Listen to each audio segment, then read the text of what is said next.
What's going on, everybody? Hope you had a Merry Christmas, hope you had good time to spend with your family, and hopefully you're not too hungover this morning. But in this video, I want to talk about Bitcoin. We are cooling off a little bit. I also want to talk about Cleanspark, and we do have an upcoming update to look forward to. And taking a look at Bitcoin, we have broken our trend here, this green ascending line here. I mentioned this one to you guys in a previous video. It does look like we're finally breaking it, and I think we have some potential to come down towards 40,000 where our 50 MA lies. Otherwise, Bitcoin's looking good. We're only 6-7% from our top, and throughout the last couple of months, we've just been continuing to create new yearly highs. And who knows how this year is going to end, but we do know in 2024 it's going to be a very exciting year. And it's times like these where, in my opinion, you need to take advantage of Bitcoin. And people are saying, oh, we're going to break 40, we're coming down, we're going to test 30, we're going to test 35.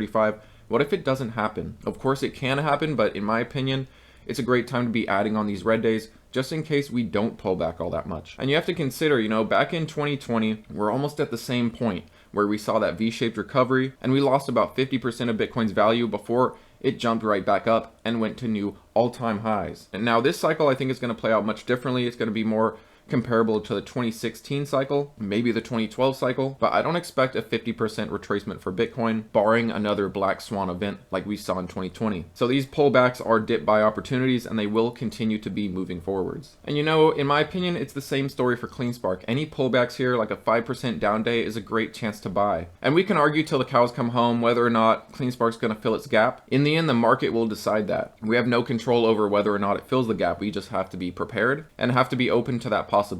Cleanspark has definitely been running a bit hot over the last couple weeks, and if we see a break of this ascending support that we've been over since the end of November, we could see a further drawdown, potentially fill that gap. But there's always that small chance that that gap doesn't fill, and we don't go much lower from here. Only time will tell. So the point here is, be prepared for those potential pullbacks, but also take any days like these as great opportunities to add, because no one really knows how far we will pull back. And mid to long term, Cleanspark is still looking fantastic. We saw our golden cross, the 50 and the 200 MA are both pointing up, and the RSI has been cooling down, but it definitely has a ways to go before it's neutral. Any big pops here will probably end up with profit taking because we're already near overbought, if not barely overbought on the RSI. But as for Cleanspark, I do want to talk about something coming up in the next couple of days. And this is going to be their next mining update, or the last mining update for this quarter. We already had October, November, and next comes December. And December should be one of the best updates of this quarter. In November, Cleanspark sold their Bitcoin, made nearly $15 million, and they sold their Bitcoin at a price of $36,600 average. In October, they pulled in $16 million, selling their Bitcoin at an average of $28,600 per Bitcoin. And you might be saying, why they make more money in October than November? Well, that's simply due to November, they were focused on hodling more. They did mine more coin in November. However, they did sell more in October. So just keep that in mind. I do think it is a good thing that they focus on holding because we know what's coming for Bitcoin. And the miners that hold now are going to be massively rewarded in the coming months. Now, for our upcoming December mining update, I do expect obviously another update for their Sandersville facility. And last update, they did say they're expecting a year in completion, with steel and roof structures complete for buildings 1 through 6. Racks have been installed in buildings 1 through 5.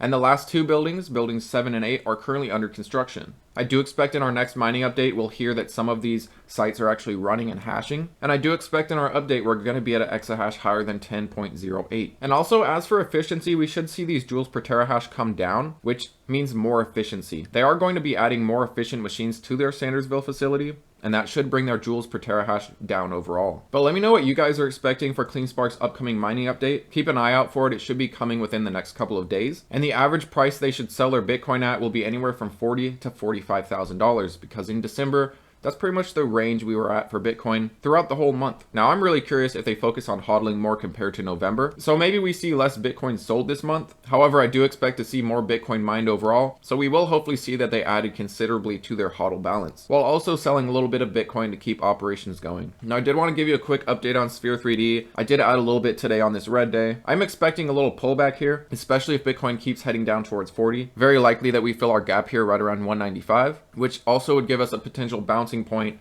at the 200 MA. But Sphere 3D has been running like crazy. Definitely a little overbought on the chart, definitely due to retrace a little bit. And like I said, a further pullback for Bitcoin would definitely give us a further retracement for Sphere 3D. But the moving averages are looking pretty good. They are curling up. We're still waiting for our golden cross, and barring a multi-month pullback, we will see that golden cross soon. Now, if Bitcoin happens to start retracing to the upside, breaks new highs, gets into the 46,000 range again, I do think the 330 area will be important to watch for Sphere 3D. It was a previous relatively strong resistance, and Iris is just continuing to have good day after good day, even when Bitcoin's pulling back, even when the miners are overall pulling back. But let me know what you guys are buying today. Let me know what you're looking at in the market, and let me know what you think we're going to see for CleanSpark's upcoming mining update. The year is coming to an end, and it's probably going to be a volatile week, so be ready for some potential deals out there. Thanks as always for watching, guys, and I'll catch you next time.